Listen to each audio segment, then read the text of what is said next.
कक्षा द्वादश के भैया बहनों को शुभाशीष। प्रिय भैया बहनों, मैं आप लोगों को महादेवी वर्मा जी द्वारा रचित गीत क्रमांक 1 के पद क्रमांक 3 का भावार्थ समझाऊंगा।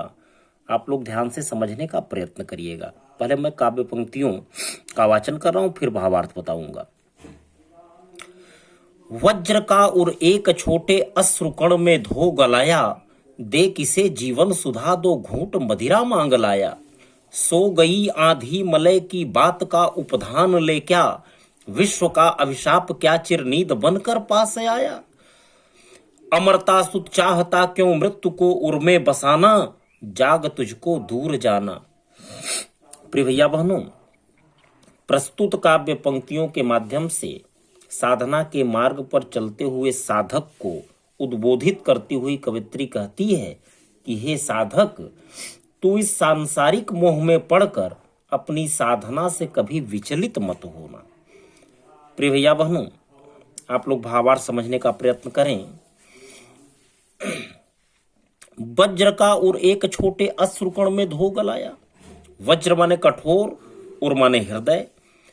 कठोर हृदय अर्थात दृढ़ निश्चयी हृदय। वज्र का उर एक छोटे अश्रुकण में धो गलाया।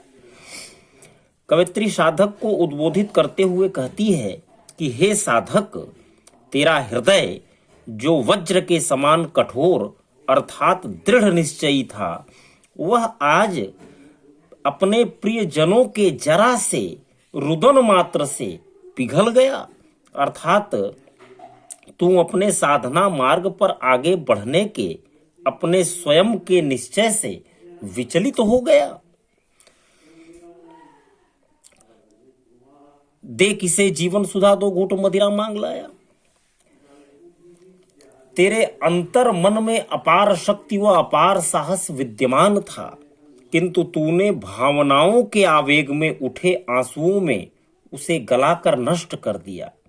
तू अपने जीवन की अमृत रूपी शक्ति और साहस को त्याग कर तथा साधना में जीवन को छोड़कर मदिरा पान करने वाले व्यक्ति के समान आलस्य और प्रमाद का जीवन जीना कहां से सीख लिया। दे किसे जीवन सुधा दो घूंट मदिरा मांग लाया। सो गई आंधी मलय की बात का उपधान ले क्या। मलय पर्वत से आने वाली हवा का तकिया, यहां पे उपधान शब्द आया। सो गई आंधी मलय की बात का उपधान, उपधान माने तकिया होता है। मलय पर्वत से आने वाली हवा का तकिया लगाकर तेरे उत्साह की आंधी विश्राम क्यों करने लगी। तू सांसारिक आकर्षण में पड़कर अपनी साधना के उत्साह को शिथिल क्यों बना रहा है। सो गई आंधी मलय की बात का उपधान ले क्या, विश्व का अभिशाप क्या चिरनीत बनकर पास आया। कवित्री कहती है कि क्या सांसारिकता के सभी आकर्षण तुझे आलस्य की नींद सुलाने तो नहीं आ गए हैं। तेरा आलस्य तेरी साधना जीवन के लिए अभिशाप बनकर उसे नष्ट कर देगा। हे साधक, अमरता सुत चाहता क्यों मृत्यु को उर में बसाना। कवित्री कहती है कि तू अमरता सुत है, अर्थात तू अमर पुत्र है, तू अविनाशी परमात्मा का अंश है।